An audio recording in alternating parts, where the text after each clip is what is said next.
Imagine this long-range radar ping somewhere over the Canadian Arctic. An unidentified aircraft is approaching your airspace. The scramble order goes out.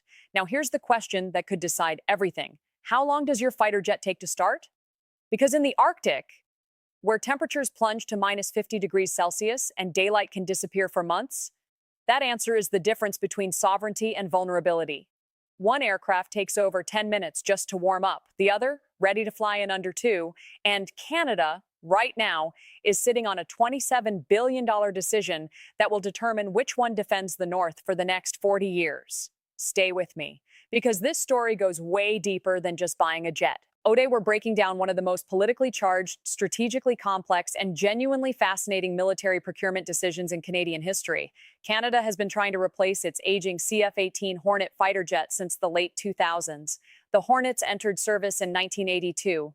Let that sink in. Some of those airframes are older than the pilots flying them.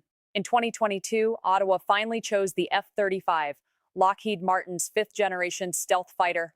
A $27 billion CAD deal for 88 aircraft was signed in 2023.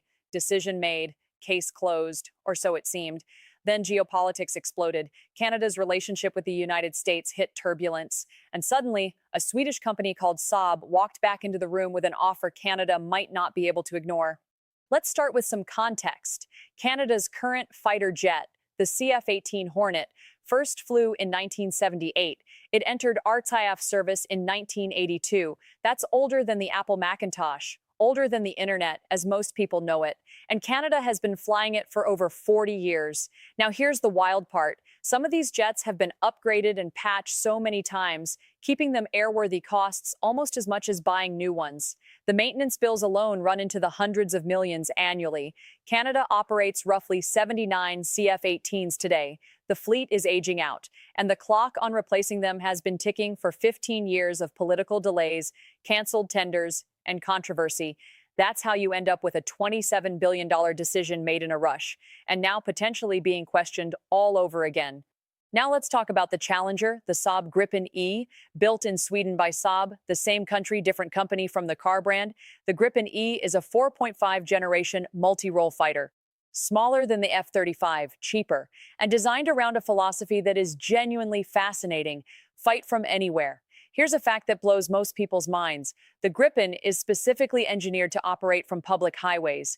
Sweden, anticipating that airfields could be destroyed in a conflict, designed the GRIPEN to land on an 800-meter stretch of road, refuel and rearm with a team of just 6 conscript ground crew, and be back in the air within 10 minutes. That capability is not theoretical. The Swedish Air Force exercises it regularly.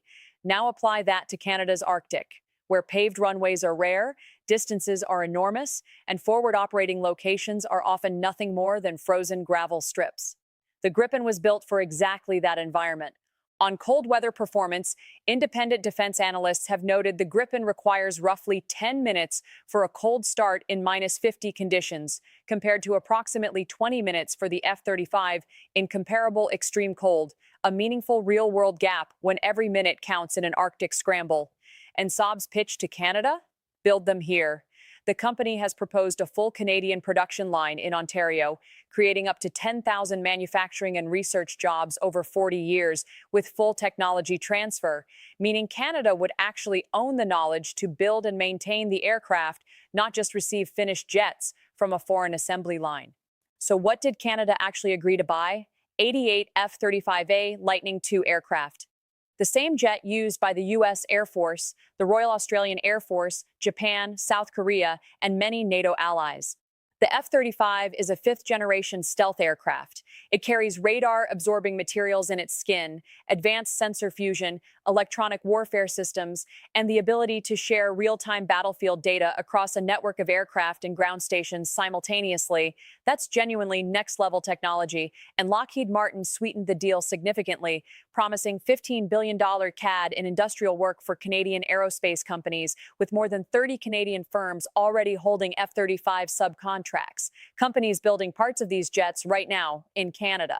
Here's an interesting number. The F-35 program involves over 1,400 suppliers across 46 U.S. states. It's the most expensive weapon system in history, with a total global program cost estimated at over $1.7 trillion USD over its lifetime. So when people say just cancel it and buy something else, they're talking about walking away from one of the most deeply integrated weapons programs ever built. That's not a simple phone call. Here's where the story gets interesting from a geopolitical standpoint. Canada chose the F-35 partly because it integrates seamlessly with NORAD, the North American Aerospace Defense Command, the joint U.S.-Canada system that monitors and defends North American airspace. F-35s talk to each other and to U.S. systems in ways that other aircraft simply cannot replicate. That's a real operational advantage. But when U.S.-Canada relations deteriorated sharply in 2024 and 2025, Canadian officials began asking an uncomfortable question.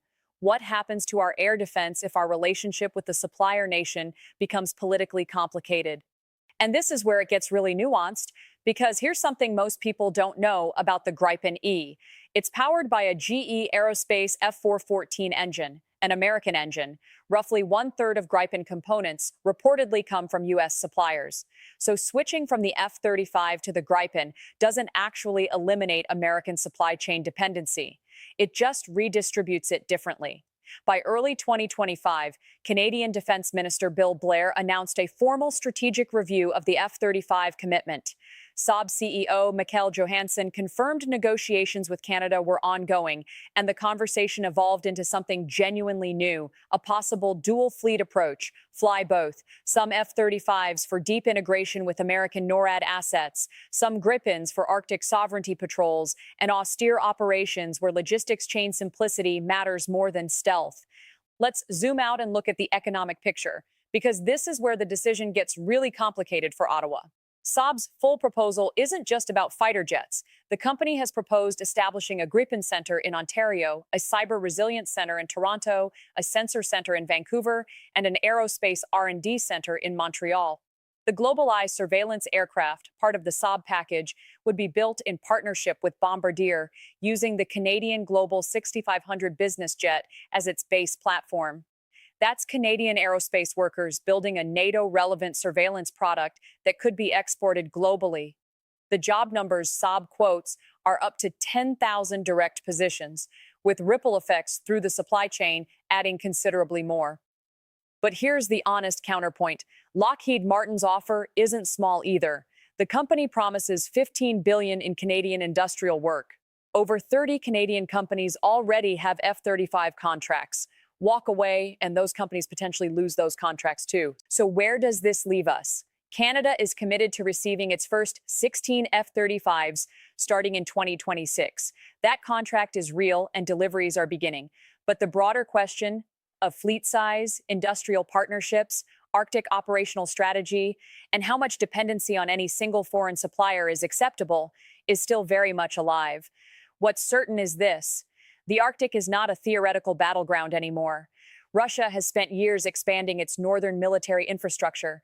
China has declared itself a near-Arctic nation. And Canada owns the longest Arctic coastline of any country on Earth.